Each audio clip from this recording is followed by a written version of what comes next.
তাহলে আমরা দেখি যে বিষ্ণু ঈসা ইসলাম তিনি কিভাবে তাওয়াক্কুল করেছেন। যেদিন তিনি হিজরত করবেন, রাসূল সাল্লাল্লাহু আলাইহি ওয়াসাল্লামকে অনুমতি দেয়া হলো, সেদিন হিজরতের অনুমতি যে তিনি পেয়েছেন, মাইগ্রেশনের অনুমতি যে তিনি পেয়েছেন, এটা জানানোর জন্য তিনি আবু বকরের ঘরে চলে গেলেন দুপুরবেলা। কখন? প্রশ্নের উত্তর দিতে হবে, কখন? ফি ওয়াক্তি যাহিরা, দুপুরে। রাসূল সাল্লাল্লাহু আলাইহি ওয়াসাল্লাম দুপুরে বেরোতেন না। শুধু রাসূল সাল্লাল্লাহু আলাইহি ওয়াসাল্লামই না, আরবের লোকেরা দুপুরে বের হতো না, কারণ ওইটাকে বলা হতো ওয়াক্তুল কাইলুলা।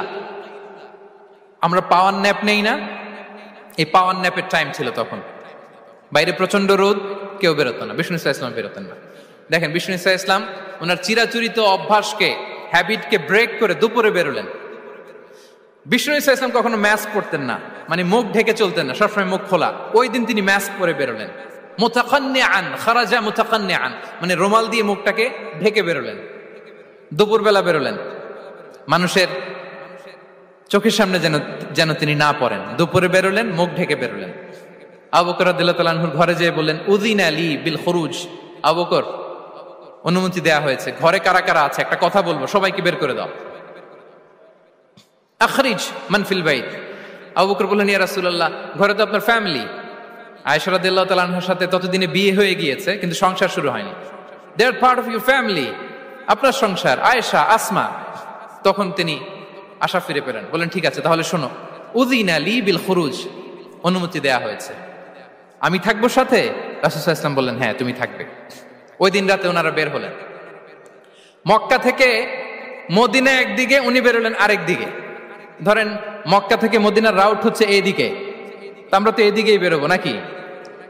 কথা কি বুঝতেছেন? বিষ্ণু বেরোলেন কোন দিকে? এইদিকে। সুবহানাল্লাহ বললেন না? এজন্য আবেগ একটু কন্ট্রোল করতে হবে। আবেগ আর বিবেকের সমন্বয় লাগবে, প্রপার স্ট্র্যাটেজি লাগবে, ওয়েল প্ল্যানিং লাগবে, তাহলেই সেই নেতৃত্ব আবার মুসলিমদের হাতে আল্লাহ ফিরিয়ে দিবে। মক্কা থেকে মদিনা এদিকে, বিষ্ণুই বেরোলেন এদিকে। বের হয়ে চলে গেলেন গারে সাউরে, সেখানে তিনি থাকবেন। এগুলো হচ্ছে বিষ্ণু ঈসা ইসলামের প্রিকশন। এবার দেখেন আবু বকরের প্রিকশন কি ছিল। আবু বকর রাদিয়াল্লাহু প্ল্যান করলেন, বিষ্ণুনবী যেহেতু 3 দিন এই গারে সাউরে থাকতে চান, রাত্রিবেলা বের হয়ে তো ওনার অবস্থান শুরু করলেন, তাহলে 3 দিন মক্কায় আমাদের ব্যাপারে কি বলে, কে কি বলে, এটা আমাদের জানার দরকার আছে না নাই? ওনার ছোট্ট ছেলে আব্দুল্লাহকে উনি অ্যাসাইন করলেন। Abdullah, now you have a very, খুবই গুরুত্বপূর্ণ একটা দায়িত্ব তোমাকে পালন করতে হবে। কি? তুমি সকালবেলা মক্কার বাজারে যে এই দোকানে যাবা, ওই দোকানে যাবা, ওই দোকানে যাবা, দেখবা যে মক্কার কুরাইশরা কে কি বলে, কারণ তারা তো আমাদেরকে খুঁজবে, তন্ন তন্ন করে খুঁজবে। তারা কে কি বলে এই তথ্যটা এসে আব্দুল্লাহ তুমি আমাদেরকে দিয়ে দিবে। সুবহানাল্লাহ। আবু বকর রাদিয়াল্লাহু তাআলা আনহুর ছোট্ট ছেলে আব্দুল্লাহ মক্কার বাজারে এখানে যায় ওখানে যায়, কে কি বলে সে সব শুনে আস্তে করে এসে মরুভূমি পার হয়ে গারে সাউরে যে আবু বকর রাদিয়াল্লাহু তাআলা আনহুর কাছে ইনফরমেশন সব দিয়ে দিচ্ছে। কিন্তু দেখেন যেই মুহূর্তে আব্দুল্লাহ তথ্য নিয়ে মক্কা থেকে গারে